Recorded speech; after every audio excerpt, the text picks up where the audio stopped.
BPF দল হিসাবে বা সৰকাৰ হিসাবে অসম চৰকাৰ তথা আমাৰ BTC হিসাবে আমি একেলগে অনুৰোধ কৰিছিলোঁ গভৰ্ণৰ ডাঙৰীয়াক যে BTCটো মানে 6 মাহ এক্সটেনশ্যনৰ কাৰণে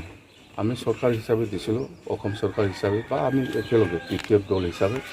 একেলগে 6 মাহ এক্সটেনশ্যনৰ কাৰণে আমি দাবী জনাইছিলোঁ কিন্তু গভৰ্ণৰে সেইটো মানা নাই যেন হওক এইটো গভৰ্ণৰৰ পাৱাৰত গ'ল আমাৰ ক'ব লগা একো নাই সেইটোৱে যে ভালকৈ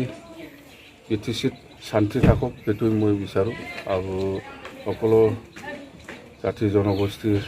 ৰাইজসকলক মই অনুৰোধ কৰিছোঁ গভৰ্ণৰ ৰুল হ'লেও আমাৰ BTCবাসী ৰাইজে শান্তি বজাই ৰাখক আমি একেলগে থাকিম সকলোৱে BTCবাসী ৰাইজক মই অনুৰোধ জনাইছোঁ আৰু মই আজি আমাৰ BTC অঞ্চলত যিমান BPF কৰ্মী আছে বা যিমান BPF দলক মানে সহায় কৰি আহিছোঁ সকলোকে মই আহ্বান জনাব বিচাৰিছোঁ যে কোনো টেনশ্যন ল'ব নালাগে আকৌ BPFে চৰকাৰ গঠন কৰিব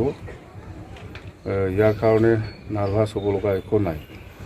আৰু মই এটা কথা মই অনুৰোধ জনাব বিচাৰিছোঁ যে আজিৰ পৰা মানে আমাৰ যিমান BPF দলৰ কৰ্মীসকল আছে সকলোৱে মানে নিজৰ নিজৰ ঘৰত এটা এটাকৈ BPF দলৰ ফ্লেগ মানে উৰিব লাগে আজিৰ পৰা BTC অঞ্চলত যিমান BPF কৰ্মী আছে সকলোৱে মানে BPF দলৰ ফ্লেগটো এটা এটাকৈ মানে ৰাখিব লাগে হয় নিজৰ ঘৰত সকলোকে মই আহ্বান জনাইছোঁ ময়ো আজি আমাৰ এই ঘৰত BPF দলৰ ফ্লেগ এটা মই ৰাখিম সকলোকে মই আহ্বান জনাইছোঁ সকলোৱে যাতে BPF দলৰ ফ্লেগটো ৰাখে আমাৰ কৰ্মীসকলে সেইখিনি কথা এলায়েন্স আছে আমি এলায়েন্স হিচাপে BTCটো 6 মাহ এক্সটেনশ্যন কৰিব লাগে বুলি দাবী জনাইছিল কিন্তু গভৰ্ণৰে মানা নাই এইটো আমাৰ ক'ব লগা একো নাই সেইটোৱে ছাৰ আপুনি 15 বছৰ চিফ হৈ আছিলে এতিয়া মনত কিবা এটা লাগিছিলে আপুনি অলপ মই একো নাই মই এতিয়াও চিফ হৈ আছোঁ মই এতিয়াও চিফ হৈ আছে এইবিলাক চিন্তা কৰিব নালাগে ছাৰ বিজেপিৰ প্ৰতাৰণা নেকি বিজেপিৰ প্ৰতাৰণা না কি এইবিলাক মই বুজি নাপাওঁ মই একো নক'ম মুঠতে আমি চৰকাৰ হিচাপে একেলগে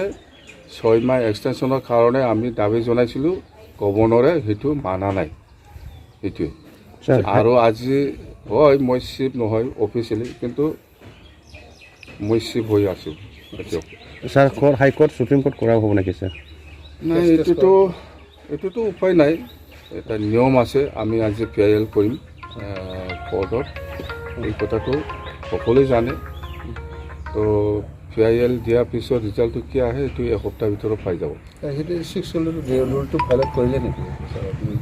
ভাইলেট কৰাইছে কৰা নাই সেইটো কনষ্টিটিউশ্যন আছে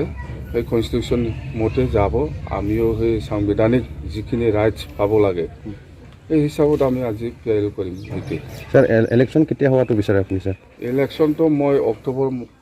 ভিতৰত হ'ব লাগে সেইটো বিচাৰিছোঁ আৰু এতিয়া যিখিনি ইলেকশ্যন কমিশ্যনে যিটো আজি যোৱাকালি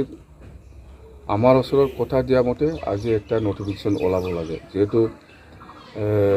ইলেকশ্যনটো কেঞ্চেল কৰা নাই আৰু কোড অফ কণ্ডাক্টটো উঠাই দিয়া নাই আৰু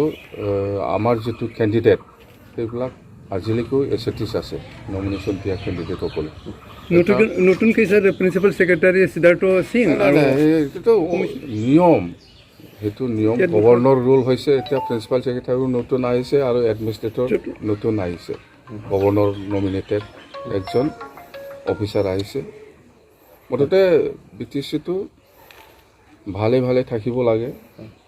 এইটোৱেই মোৰ কামনা